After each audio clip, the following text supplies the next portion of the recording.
High বন্ধুরা, good morning. তো সকাল হলো, একটা সাঙ্গ আসবে, এখন একটু যাব মজা মস্তিস করতে। আজকের মৌসুমটাও ভালোই আছে, তো এখন বেরোচ্ছি, ঘরে চলে আইছে। তো আজকে কাম দাম নাই, সাঙ্গ সাথীরা টুকপাত। তখন যাব এক জায়গা, একটা সাঙ্গ আইছে নিতে। তো এটা সবাই চেনে, এই যে আমার সাঙ্গ। তো দেখি কনে নিয়ে যাও বন্ধুরা। এই যে আমাকে সিলেটি মার্কেট, তো এখন বেরোইছি। আর মৌসুমটা আজকে পুরো সেক্সি মৌসুম রয়েছে, বাট দেখা যাক কনে কনে কি কি উৎপাত করা যায় আর কি।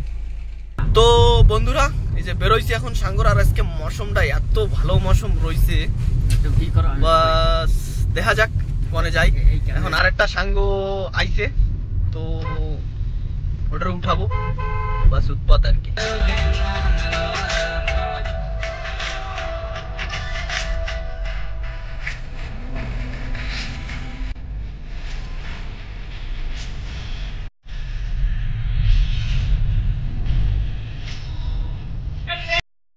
বন্ধুরা এখন ওই যে ঘুরতে বেরোইছি, তো আমার একটা সাঙ্গ রয়েছে, ও কিছু কবে করছে আমার একটুতে। তো এই যে দোস্ত এসে পড়ো।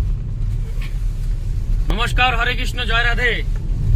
কইলা মোবাইল কোনে হারাই গেছে বন্ধুগণ। ওয়ার তো অনেক কিছু আছে, প্রতিবারই না খালি একটু কোয়ার। এখন জায়গা যাব একটা জঙ্গলে, শালবাগান আমরা নাম কই। যাই দেখি ওই জায়গা মৌসুম ভালো আছে আজকে। বাবা পড়ে যাচ্ছি, এটা যা চালান দিচ্ছে তা কবে কোনদিন আমি পড়ে কিনে আছে। বাবা ফিরে চালান। তা বন্ধু শালবাগানে যাইয়ে কি কি হচ্ছে আমি দেখাচ্ছি, একটু লাইনে থাকো। তো এই যে শালবাগানের রাস্তা, তো এনে এখন দেখা যাক এক জায়গায় যাই বসবো তো ভাবতেছি। আরো একটা দাদা ফোন করছিল, এখন এনে না বসলেই অন্য জায়গা যাবো আর কি। তো বন্ধুরা আমরা যে শালবাগানটা দেখাবো বলতেছিলাম, ওখানে যাওয়ার সাথে সাথে অনেক বর্ষা চলে আইছে, যার জন্য কি আমরা দুঃখিত, দেখাতে পারলাম না। সেকেন্ড ভিডিওয়ে দেখাবো। তো বেশি কিচ্ছু চাই না, লাইক শেয়ার ঢুকে দাও আর কি।